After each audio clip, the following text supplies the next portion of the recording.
bienvenue dans cette partie de Secrets of the Lost Tomb, The Cooperative Pulp Action Adventure Board Game. Donc c'est un dungeon crawler avec une thématique Indiana Jones, Retour de la momie, Cthulhu, Alan Quaterman.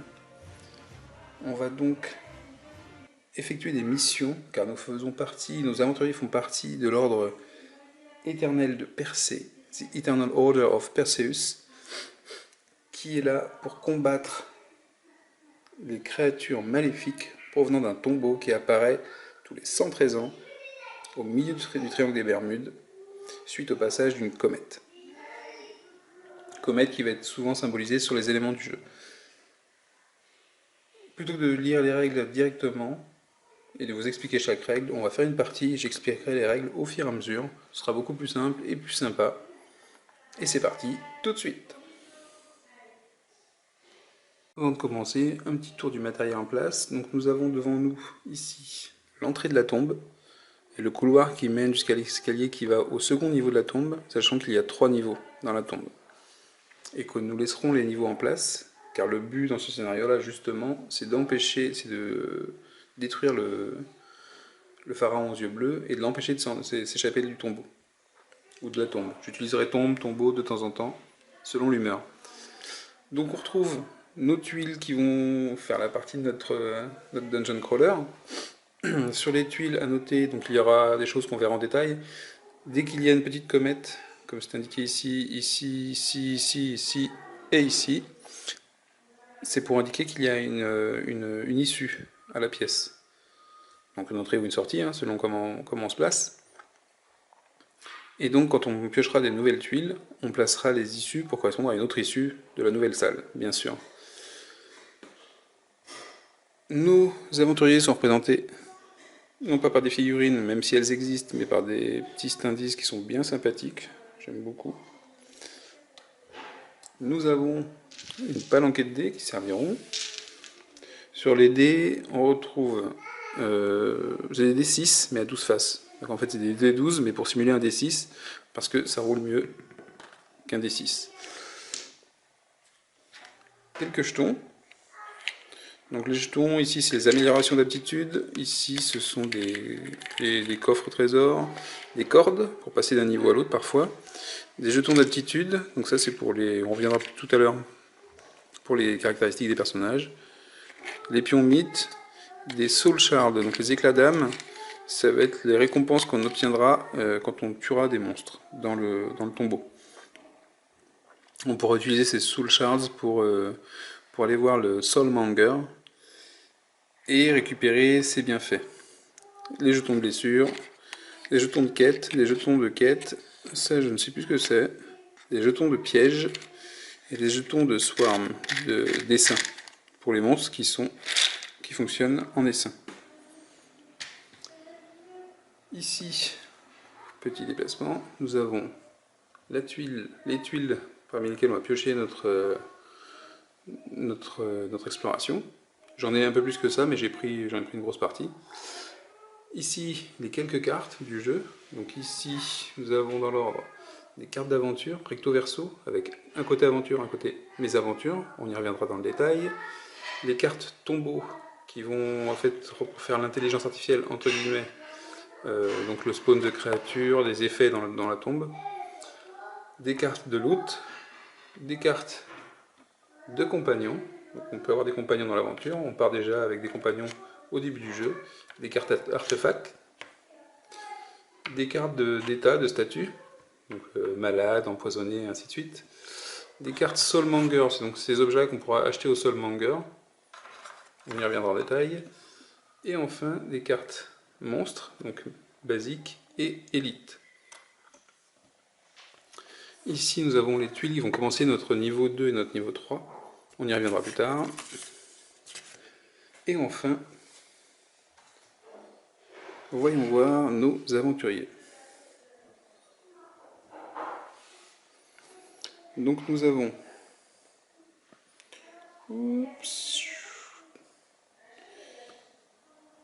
Ici nous avons Christopher Saint-Georges, qui a sa fiche d'aventurier, des caractéristiques, donc avec le nom et le symbole. Le symbole qu'on retrouvera sur les cartes d'aventure et sur les différentes cartes du jeu. La force, la dextérité, la connaissance, le mythe, le mouvement. En dessous, nous avons les capacités spéciales de l'aventurier.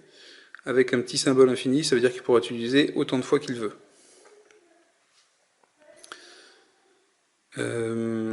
L'audace, les points de vie.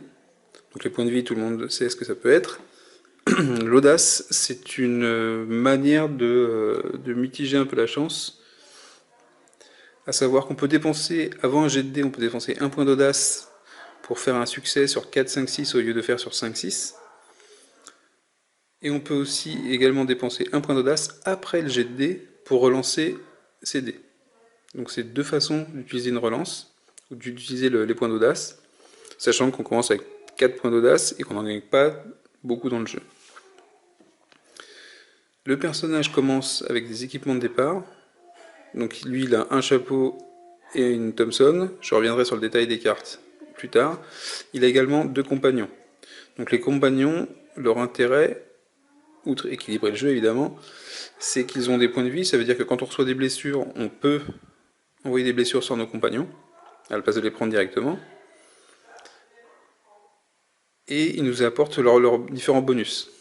Donc ici par exemple, l'avatar de Persée nous permet de faire une action de combat gratuite. Les points qui sont ici, ce sont nos actions. Quand on joue à 2 aventuriers, on a 6 actions. Sachant qu'on reviendra sur l'utilisation des actions pour le tour de jeu.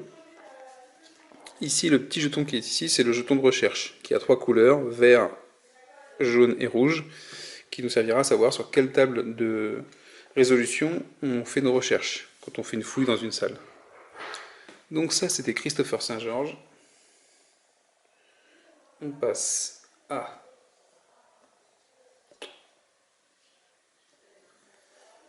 Lady Rocket, qui elle a un lance-roquette, un lance-roquette, 2 compagnons,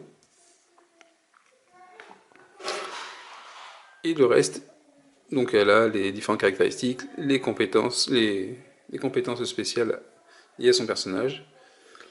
Et le dernier point que je n'ai pas dit tout à l'heure pour Christopher, ce sont les points de courage. Donc le courage, il peut aller de moins 10 à plus 10.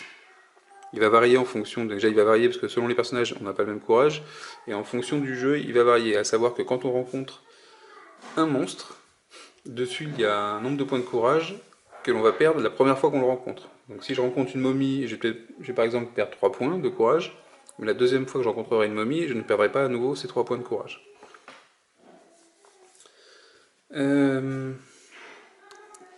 L'intérêt du courage, c'est quoi? C'est qu'en fonction du courage qu'on va avoir, on va être capable de faire plus ou moins de choses. Donc quand c'est positif, on gagne des jets en plus ou des compétences en plus, ou des bonus. Et quand c'est en négatif, c'est l'inverse. Jusqu'à avoir la valeur de moins 10. Et à ce moment-là, quand un aventurier a moins 10 dans le jeu, il ne pense plus qu'à une chose, c'est s'enfuir du tombeau. Donc ses seules actions seront courir, courir, courir, courir, même s'il y a des monstres, c'est courir pour trouver la sortie. La dernière chose que l'on peut voir ici, c'est ça, c'est la comète, qui va servir de compteur et de déclencheur d'événements dans un scénario. Donc on part de 0, et souvent à chaque tour on va avancer de 1, et il y a des événements dans le jeu qui vont faire progresser la comète. Voilà pour le matériel, on peut attaquer directement la partie et le tour de jeu de ce scénario, le pharaon aux yeux bleus. Donc le scénario du pharaon aux yeux bleus, comme chaque scénario, on a son résumé de difficulté, de temps de jeu et la créature qu'on va affronter. Ici, nous allons affronter Raz Azul Ahmet, ici présent, avec des caractéristiques comme les autres monstres. On y reviendra quand on rencontrera l'un de ces monstres. Il a un identifiant de boss, on sait que c'est un boss, et comparé aux autres cartes de monstres, si je peux le voir, il est plus grand. Voilà. Donc c'est lui que l'on va réveiller, ou qui va se réveiller, et que l'on devra détruire, et empêcher de sortir du tombeau.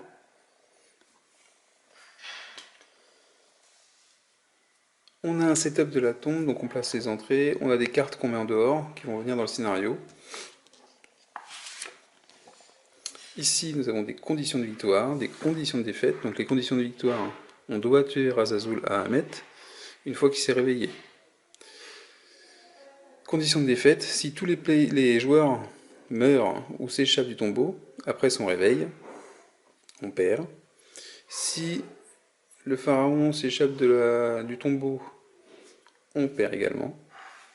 Ensuite, on a des règles spéciales. Dans ce scénario d'introduction, il n'y en a pas. Des événements du scénario. Donc les événements du scénario se déclenchent à l'aide de marques sur les tuiles qu'on va découvrir. Donc c'est pas une pioche de cartes, c'est dans les tuiles. On va avoir une résolution, un ordre de résolution dans la tuile. Et en fonction des symboles qui sont ici, le scénario va progresser. Le déclencheur au niveau de la comète, ça indique que quand ça arrive sur le 6 au niveau de la comète, donc grosso modo 6 tours de jeu, le pharaon se réveille. Donc les règles détaillées, on y reviendra après, c'est les règles détaillées qui sont liées au déclencheur d'événements. Donc, ceci étant dit, nous allons passer à l'entrée et à l'exploration de notre tombeau.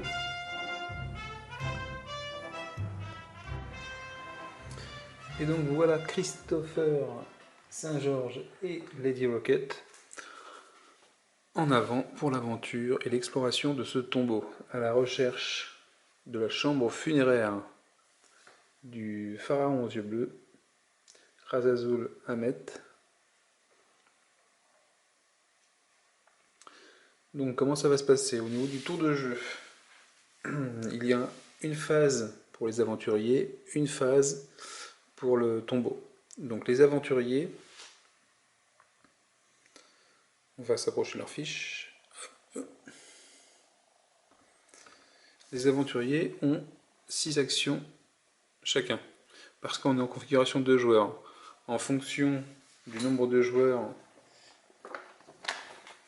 plutôt du nombre d'aventuriers, on a un tableau ici qui nous indique comment on fait la mise en place. Donc nous avons 6 actions. Pendant la phase des aventuriers, chaque aventurier va jouer à tour de rôle une action. Donc Christopher Saint-Georges, on va dire qu'il est le premier joueur, il a la comète, va jouer une action, puis Lady Rocket, puis Christopher Saint-Georges, puis Lady Rocket, et ainsi de suite. Une fois que les 2 aventuriers ont passé leur tour de jeu, leur phase d'aventurier, on passe à la phase de tombeau. Que pouvons-nous faire avec une action? L'action la plus simple, c'est de se déplacer et d'explorer le tombeau. Donc nous avons vu que les tuiles ont parfois des marques de comètes comme ça qui indiquent des sorties. C'est plus un repère parce que les sorties sont bien dessinées sur les tuiles à chaque fois, on a bien une ouverture. Ça précise éventuellement s'il y a un trou et qui se confond avec autre chose, avec une porte, qu'il y a bien une sortie possible à ces endroits-là. Donc Christopher Saint-Georges a 4 points en mouvement. Il peut donc avec une action se déplacer de 4 tuiles en fait. Vu qu'il n'y a pas de monstre, il n'y a aucun problème. J'avance, 1, 2, et je vais pas descendre tout de suite, je vais aller ici, explorer. Donc quand je rentre dans un endroit qui n'est pas exploré, je vais piocher une tuile. Et cette tuile doit pouvoir se placer dans le niveau où je me trouve. En ce moment, je suis au niveau 1 du tombeau. Et ma nouvelle tuile est bien valable pour le niveau 1, mais aussi pour le niveau 2 et aussi pour le niveau 3. Ce qui peut potentiellement vouloir dire que c'est une tuile dangereuse, puisqu'elle est disponible au niveau 3. Ou pas, puisqu'elle est disponible au niveau 1. Mystère. On retourne donc la tuile. The Armory.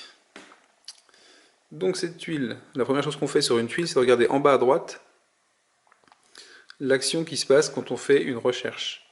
Donc ici, on a un search et on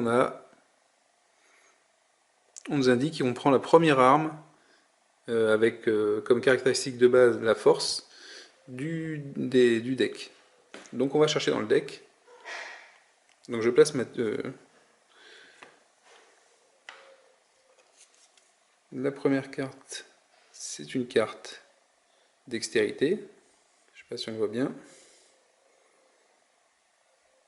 Dextérité, c'est indiqué ici. La suivante, c'est un équipement. Ah, voilà. Une dague.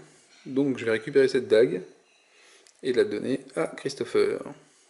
Donc cette dague, donc comme toutes les armes, la caractéristique de base, la force, ça indique que c'est une arme à une main. Certaines armes sont des armes à deux mains. Donc on peut posséder deux armes à une main si elles ont la même caractéristique, ou une seule arme à deux mains. Ici, on a le bonus en attaque. On a une indication qui précise qu'on ignore l'armure des monstres. Et que tous les 6 que l'on obtient au jet de dés font 2 dégâts au lieu d'un. C'est une dague bien sympathique. Les autres cartes sont défaussées. Si on en revient à la tuile, avant de la poser, on a également le petit symbole qui est ici. Donc on a terminé cette partie-là. Le petit symbole qui est ici nous indique que c'est une carte aventure. Donc on va piocher une carte aventure. Et en même temps, on va placer la tuile ici. Donc les deux sorties, une à côté de l'autre. Je place Christopher ici. Et je tire la première carte aventure qui vient. Donc la carte aventure, c'est carte à double face, un côté aventure, avec le petit logo qu'on vient de voir sur la tuile, et un côté mes aventures avec un autre logo en forme de tête de mort.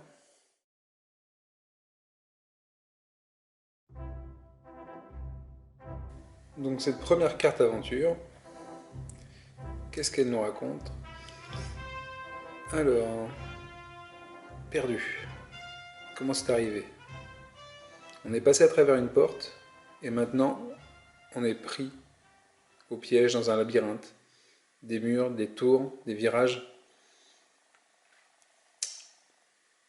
et impossible de trouver quelqu'un. On appelle à l'aide, on appelle notre équipe, donc en l'occurrence on appelle notre Lady Rocket. Donc je dois faire un test de connaissance et avoir 2 succès. Donc en connaissance, Christopher St. George, il a pas grand chose, il a 1, donc il va pouvoir lancer un dé. Et,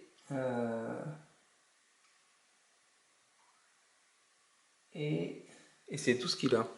Donc ce que je vais faire, c'est que je vais dépenser un point d'audace. Je vais donc passer de 4 à 3 pour avoir un succès sur 4, 5, 6. Ah non, c'est même pas la peine.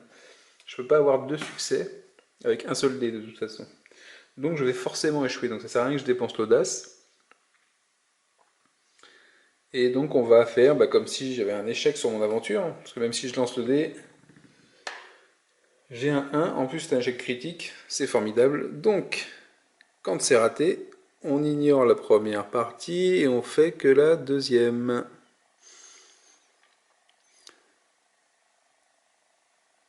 Donc on marche pendant des heures, en tout cas ça a l'air de ressembler à des heures, et on s'endort.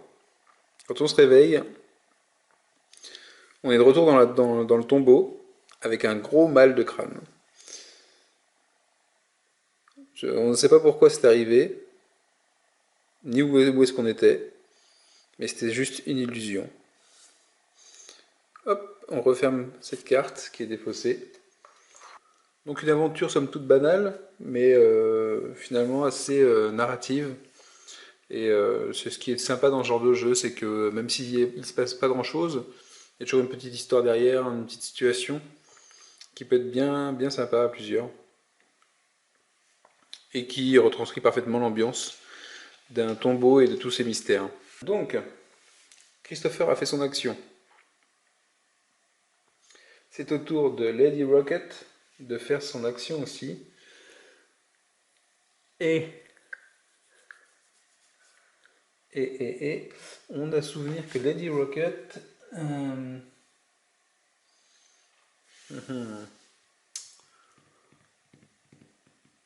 Lady Rocket, elle va explorer aussi, de toute façon, elle dépense une action.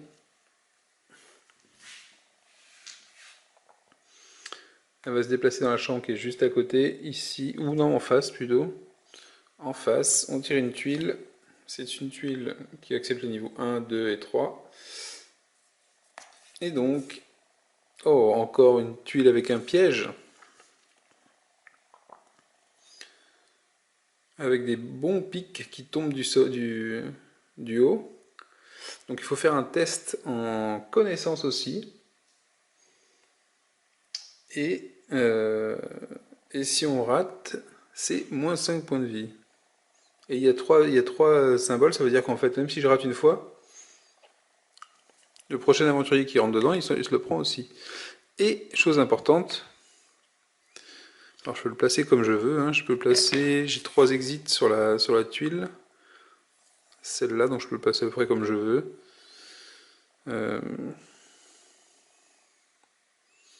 Bon, on va le mettre comme ça, pour avoir des sorties de chaque côté.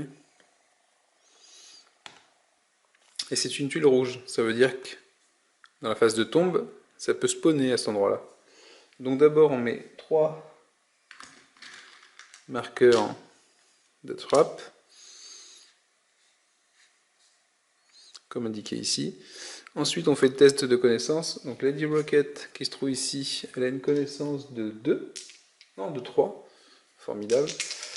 Peut-être qu'on va éviter de perdre 5 points de vie tout de suite, parce qu'elle en a 10. Donc elle a 10 points de vie, donc on va dépenser un point d'audace pour avoir un succès sur 4, 5, 6. Donc je fais un 3 et 2, 1, donc je rate mon test, malgré mon point d'audace. Et je prends donc 5 points de vie dans la tête. Et j'en suis réduit de moitié. Donc voilà comment dans Secret of the Lost Tomb, on peut perdre rapidement de la vie juste par des salles qui sont piégées. Et avec un jet de dés foireux, bien sûr. Même on a augmenté ses chances. Donc il y a moyen de mitiger la chance, mais un jet foireux reste un jet foireux. Et donc Lady Rocket se prend des pics dans la tête et se sent un peu mal.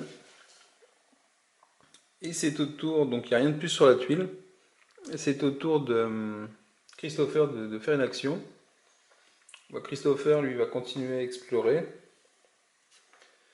Donc il va se déplacer et aller juste en face. Hop, ici. Donc la tuile suivante est une tuile de niveau 3 uniquement, donc on la défausse. La tuile suivante également. La tuile suivante, niveau 2 et 3. Et la tuile suivante est une niveau 1, donc je peux la placer. Nous voilà en plein Tzolk'in. The Mayan Calendar, donc le calendrier Maya. Et le calendrier Maya, il n'y a pas d'effet d'exploration, par contre il y a un effet d'histoire directement. Donc pour placer la tuile, donc les deux tuiles vont se connecter finalement. Donc je vais pouvoir faire rejoindre Lady Rocket par ici, parce qu'il y a une ouverture. On pourra me rejoindre ici. Et dans cette pièce, nous avons donc le petit symbole qui indique un événement de l'histoire de notre scénario est déclenché.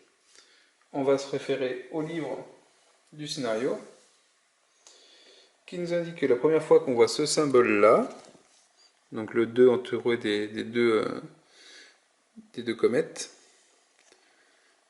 on trouve le bâton de Ra. Et le bâton de Ra, c'est le paragraphe 2.1 qu'on va lire juste ici. Juste ici. Dans le centre de la pièce, il y a une étrange plateforme. Dessus, on trouve 3 sarcophages. Sur le sarcophage du centre, on voit les mains de Ra croisées sur sa poitrine. Et sur cette poitrine, le bâton de Ra. C'est exactement ce qu'on cherchait. Quelle chance! On retire le bâton, et dès qu'on le retire, dès qu'on le prend, les couvercles des sarcophages se mettent à flotter dans les airs. Ah! Des tonnes de poussière s'échappent des sarcophages, et de ces 3 sarcophages sortent 3 momies vivantes, réanimées. Donc, ce que nous dit le liste, c'est qu'on met 3 gardiens de la tombe. Ce sont en fait 3 ennemis qu'on a mis au départ, qu'on a réservés pour le jeu, pour le scénario, et qui arrivent, qui sont présents dans cette pièce. Tac, tac, tac. Donc en détail, on peut regarder. L'ennemi, donc Keeper of the Tomb. Donc il a 1 en déplacement. Il a une capacité sur échec critique. Donc si jamais on prend des dégâts, on va voir comment se passe le combat. Si jamais je prends il y a un échec critique, je vais avoir une carte de statut.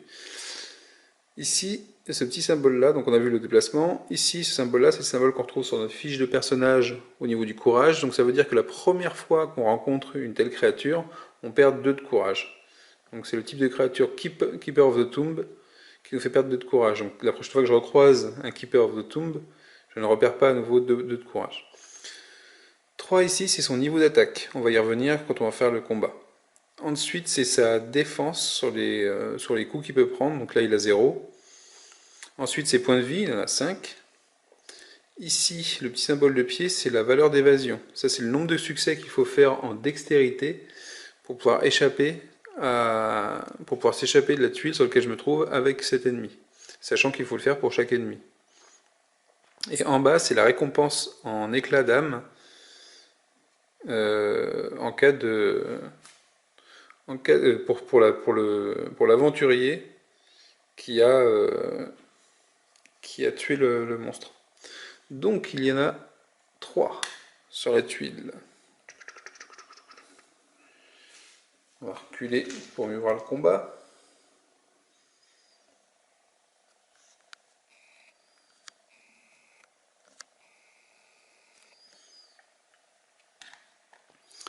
Donc Christopher St. James entouré de 3 momies. Donc, fin du mouvement de Christopher Saint-Georges. L'action suivante, c'est l'action de Lady Rocket. Donc Lady Rocket, est-ce qu'elle va... Ici, on a oublié de retirer un point tout à l'heure. Est-ce que Lady Rocket va rentrer dans la pièce ou pas?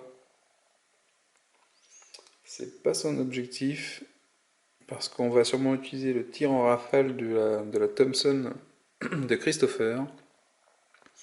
Donc Lady Rocket elle fait une deuxième action pour aller explorer plus loin. Et laisser Christopher avec les 3 momies. Donc Lady Rocket est par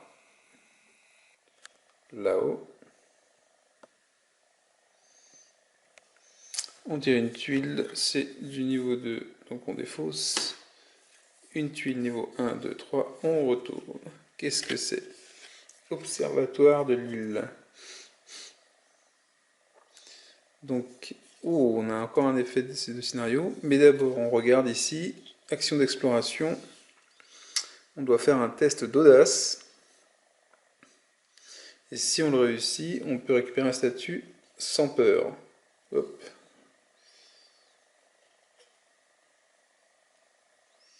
Je sais pas si on voit bien la tuile.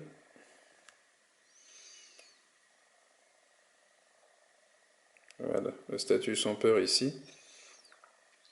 Et donc c'est une salle sans issue. Donc on la place comme ça.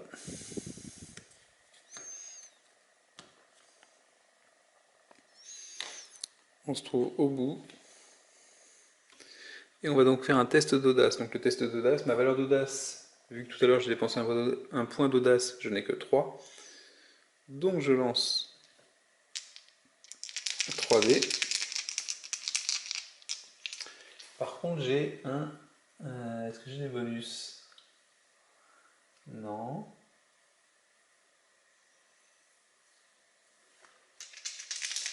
Pas de bonus, donc...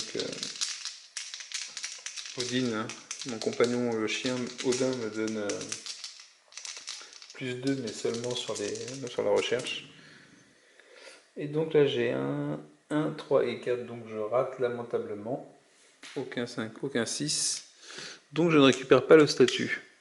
C'est fait, plus personne ne pourra le gagner sur cette tuile-là, puisque l'effet d'exploration qui est situé en bas de la tuile ne fonctionne qu'à la première exploration de la tuile, à la première personne qui rentre dedans. Donc c'est terminé pour l'action de Lady Rocket, et nous nous retrouverons avec le combat de Christopher. Donc,